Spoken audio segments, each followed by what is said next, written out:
জয় মা বলে জয় গুরু। নমস্কার, অ্যাস্ট্রোবিনাশে সকলকে স্বাগত জানাই। আশা করি সকলে ভালো আছেন।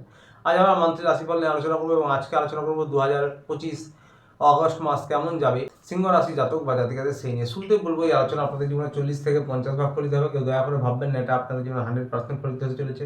তার কারণ হচ্ছে বর্তমান গ্রহের স্থিতি অনুযায়ী যার পুষ্টির গ্রহের স্থিতির সঙ্গে যতটা বেশি ম্যাচ করবে তার সঙ্গে ততটাই বেশি ফলিত হবে। এবং যার লগ্ন পুষ্টিতে গ্রহের স্থিতি অত্যন্ত খারাপ বা দশা খারাপ চলছে তার ক্ষেত্রে কিছু বৈষম্য হতে পারে।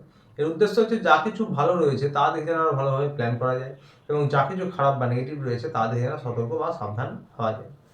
শুরুতেই বলে যারা বিদ্যার্থী পরীক্ষার্থী রয়েছেন তাদের উদ্দেশ্যে আপনাদের 5 নম্বর যে হাউসটি রয়েছে সেই হাউসটিতে দেবগুরু বৃহস্পতির দৃষ্টি রয়েছে এবং দেবগুরু বৃহস্পতির সাথে শুক্রদেবও একই স্থানে রয়েছে এবং দুজনেই কিন্তু 5 নম্বর হাউসে দৃষ্টি দিচ্ছে। তো বুঝতেই পারছেন পড়াশোনার জন্য কিন্তু এই মাসটা আপনাদের অত্যন্ত ভালো। এবং আরেকটা বিষয়, দেবগুরু বৃহস্পতি জ্ঞানের কারক গ্রহ এবং দেবগুরু বৃহস্পতি নিজের ঘরে দৃষ্টি দিচ্ছেন, তার সাথে শুক্রদেবও কিন্তু দৃষ্টি দিচ্ছেন। পড়াশোনার জন্য ভালো না, অত্যন্ত ভালো। এবং পড়াশোনায় উন্নতি, উচ্চশিক্ষায় উন্নতি, যারা তন্ত্রমন্ত্র জ্যোতিষ নিয়ে পড়াশোনা করছেন তাদের জন্যও ভালো। এবং যে কোনো পরীক্ষার জন্য কম্পিটিটিভ এক্সাম হোক, সরকারি পরীক্ষার জন্য এই মাসটা আপনাদের ভালো যাবে। 17 তারিখ থেকে কিন্তু সরকারি পরীক্ষার জন্য যে কোনো কম্পিটিটিভ এক্সামের জন্য ভালো। 17 তারিখ থেকে, তার আগে পড়াশোনার জন্য পুরো মাসটাই ভালো, পরীক্ষার জন্য কিন্তু বিশেষ করে 17 তারিখ থেকে বেশি ভালো। যারা প্রেমিক প্রেমিকা রয়েছেন, লাভ রিলেশনে রয়েছেন, আপনাদেরও কিন্তু এই 5 নম্বর হাউস থেকে বিচার করা হয়। তো বুঝতে পারছেন আপনাদেরও কিন্তু এই মাসটা অত্যন্ত ভালো যেতে চলেছে। ঘোরাফেরা, আনন্দ হুল্লোড় হতে পারে, আশা প্রত্যাশা বাড়বে এবং ঘোরাফেরা, খাওয়া দাওয়া সেগুলো থাকছে, তার সঙ্গে আপনাদের বোঝাপড়া উন্নত হবে। এবং আপনাদের যারা দীর্ঘদিন ধরে রিলেশনে রয়েছেন এবং তাদের বাদ দিয়েও যারা বিবাহের চেষ্টা করছেন, কথা সবার উদ্দেশ্যেই বলবো এগোতে পারে। অনেকের ক্ষেত্রে বিবাহর কথা এগোতে পারে এবং আপনাদের মধ্যে হুটহাট কখনো ভুল বোঝাবুঝি হলে বা যে কোনো কিছুই মতানৈক্য হলে সেটা কিন্তু খুব সহজেই এই মাসে মিটে যাবে। তো আপনাদের কিন্তু 70% খুব ভালো যেতে চলেছে এই মাসটা।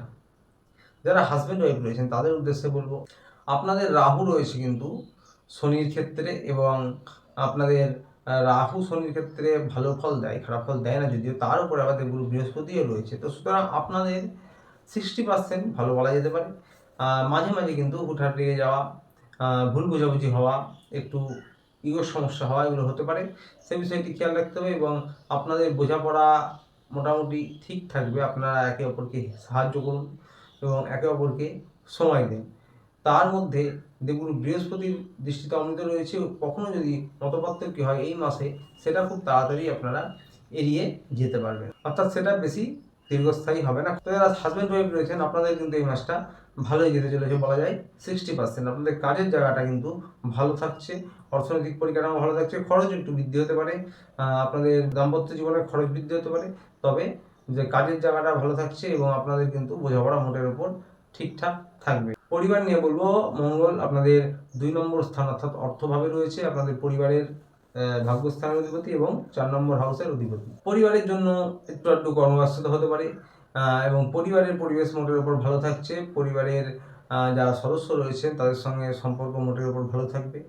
কখনো কখনো আপনাদের মধ্যে একটু চাপা রাগজেদ দেখা যেতে পারে, তবে পরিবারের পরিবেশ আপনাদের কিন্তু মোটের উপর ভালো মনে হবে এই মাসটা। যারা ব্যবসায়ী রয়েছেন, যারা সরকারি বেসরকারি চাকরি করছেন, এবার তাদের উদ্দেশ্যে বলবো আপনাদের ভাগ্যস্থানের অধিপতি আগেই বললাম মঙ্গল কিন্তু অর্থস্থানে রয়েছে, এটা একটা ভালো বিষয়। তার সঙ্গে শুক্র কর্মস্থানের অধিপতি, বৃহস্পতির সঙ্গে রয়েছে তাও আবার লাভ ভাবে বা সাকসেসের হাউসে, এটাও অত্যন্ত একটা ভালো বিষয়। তো সুতরাং আপনাদের অর্থনৈতিক পরিকাঠামো ভালো থাকবে, টাকার ফ্লোয়িং ভালো থাকবে এই মাসে।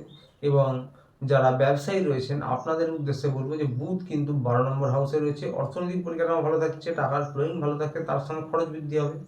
এবং ব্যবসায় কিন্তু হঠকারে একটু সিদ্ধান্ত নিলে টুকটাক সমস্যা হতে পারে, ব্যবসায় একটু ধৈর্য কম হলে কিন্তু সমস্যা হতে পারে। বাকি অর্থনৈতিক পরিকাঠামো ভালো থাকছে, ভাগ্য সাথ দেবে, লাভ বৃদ্ধি হবে এবং টাকার ফ্লোয়িং ভালো থাকবে। যারা সরকারি বেসরকারি চাকরি করছেন তাদের উদ্দেশ্যেও বলবো যে আপনাদেরও সময়টা মোটের উপর ভালো যাবে, প্রমোশন পদোন্নতি হোক বা আপনাদের অফিসিয়ালি যে কোনো কাজ হোক। তবে হ্যাঁ, কোর্ট কেস বা মামলা মোকদ্দমা, অফিসিয়ালি যে কোনো কাজ, সরকারি চাকরির ক্ষেত্রে বলবো যারা সরকারি চাকরি করেন তাদের উদ্দেশ্যে বলবো সেগুলো আপনাদের 17 তারিখ থেকে সম্পন্ন হওয়া বা সেই কাজ এগোনোর সময়টা থাকছে 17 তারিখ থেকে, মানে এই সমস্ত কিছুর জন্য 17 তারিখ থেকে সময়টা একটু ভালো।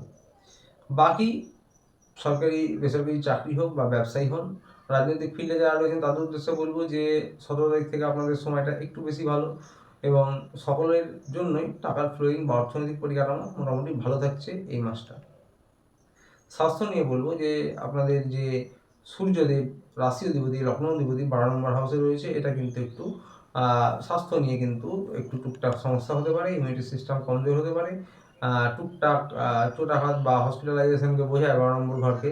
তবে বড় কোনো সমস্যা নেই। যাদের ব্যক্তিগত লগ্নগোষ্ঠীতে পরিস্থিতি অত্যন্ত খারাপ, আমি আগেও বললাম, বা দশা খারাপ চলছে, তাদের ক্ষেত্রে কিছু বৈষম্য হতে পারে। বাকি ছোটোখাটো ইমিউনিটি সিস্টেমের সমস্যা হতে পারে, টুকটাক জ্বর সর্দি কাশি, বুধের সঙ্গে রয়েছে অ্যালার্জি ইনফেকশন, স্কিনের সমস্যা, এগুলো হতে পারে।